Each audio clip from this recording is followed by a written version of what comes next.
Play ground చేసేసారండి. ఒక cricket ground ఎలా ఉంటుందో ప్లే గ్రౌండ్ రోడ్లు కానీ ఏమీ లేవండి. ఆయన కోసం ఆయన ఒక రోడ్ను నిర్మించుకున్నాడు. ఆయన కోసం అన్నమాట. ఇంకా ఎవ్వరికి వెళ్ళటందుకు లోపల యాక్సెస్ లేకుండా చెట్లు ఎట్టేసి అంతా నాదే సంజా కన్వెన్షన్ అని చుట్టూ బోర్డులు పెట్టేసి ఇది సంజా కన్వెన్షన్ అంటే శ్రీధర్ రావుదే ఇది. ఇందులో రమ్య లేదు, అప్పన్న లేడు, అప్పారావు లేడు, లేకపోతే చంద్రశేఖర్ లేరు, ఎవ్వరు లేరండి. ఇంకా ఓన్లీ శ్రీధర్ రావుది మాత్రమే క్రియేట్ చేయడానికి చుట్టూ బోర్డులు పెట్టేసి ఇది ఇంత నడి రోడ్డు మీద ఏది మర్డర్ చేస్తుంటే ఎలాగుంటుందో అలా ఉందండి. ఎందుకంటే రమ్య గారు మీరు కొన్నప్పుడు నిజంగా చాలా తక్కువ కాస్ట్ ఉండొచ్చు. బట్ ఇప్పుడు గచ్చిబౌలి మాదాపూర్ ఏరియా అనేది మోస్ట్ డెవలప్డ్ ప్లేస్. అది ఆల్మోస్ట్ ఆల్ ఊహించని రేట్లు అక్కడ వచ్చాయి. అంటే అప్పుడు పాపము వీళ్ళని బెదిరించి ఈయనకున్న బ్యాక్గ్రౌండ్ కావచ్చు, లేకపోతే చుట్టూ నాయే ఉన్నాయన్నట్టు మౌత్ పబ్లిసిటీ చేసుకోవడం కావచ్చు. నిజంగా అప్పుడు అమ్ముకున్న వాళ్ళు అది మీలాగే ఇంతే ధైర్యంగా కంటిన్యూ అయింటుంటే వాళ్ళు ఇప్పుడు ఎన్ని కోట్లకు పడగలెత్తే వాళ్ళండి?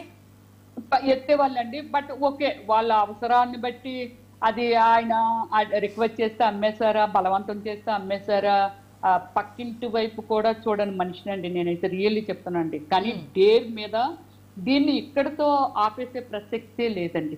ఇక్కడతో ఇది ఎంత దూరమైనా తీసుకెళ్ళేందుకు రెడీ అండి. ఇక్కడతో రంగనాథన్ గారు ఆగరు, లేకపోతే మన సీఎం గారు కూడా ఆగరండి. ఎందుకంటే ఇలాంటి అన్యాయాలు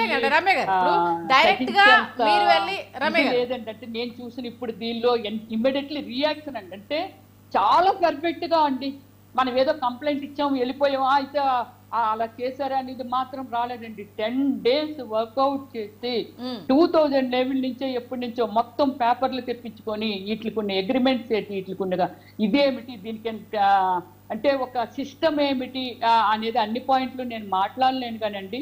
మొత్తం సిస్టమ్ ఏమిటనేది మొత్తం ఎంక్వైరీ చేసుకొని మొత్తం అంతా తెలుసుకొని మళ్ళీ మమ్మల్ని పిలిపించి మొత్తం క్వశ్చన్స్ వేసి ఇదిలగా ఇదిలగా ఇదిలగుంది ఇదిలగుంది ఇదేమిటి అదేమిటి అని అడిగి, అలాగే శ్రీధర్ రావు గారు కూడా వాళ్ళ లాయర్ వచ్చారండి.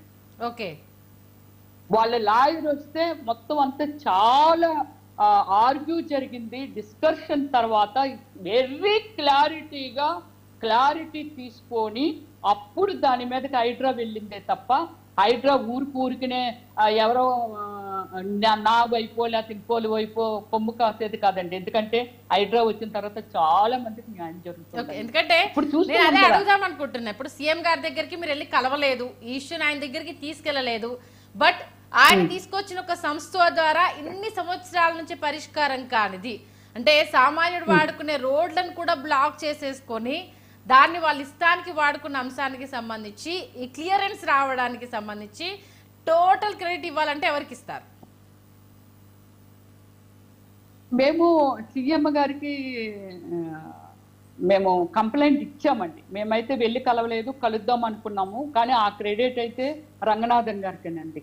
ఓకే, కమిషనర్ రంగనాథన్ గారికి. ఎందుకంటే అంత ఓపెన్ గా ఆయన అంత ఓపిక్ గా అది ఇందులో నిజాలు ఏమిటనేది అంతా తెలుసుకొని, ఎందుకంటే ఇప్పుడు సీఎం గారు ఆర్డర్ చేయకుండా సీఎం గారు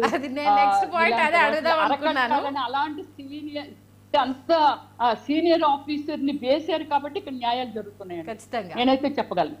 ఆ యాక్సెస్ సీఎం గారు ఇవ్వకున్న సార్ కూడా ఏం చేయలేరు కదా. ఖచ్చితంగా ఆ యాక్సెస్ మీరు అన్యాయం జరిగితే ఆగొద్దు అనేది సీఎం గారు ఇచ్చారు కాబట్టి ఇలాంటివన్నీ అరికట్టగలుగుతున్నారండి. ఎందుకంటే కంప్లైంట్ ఇచ్చిన దాంట్లో చాలా మంది సీనియర్ సిటిజన్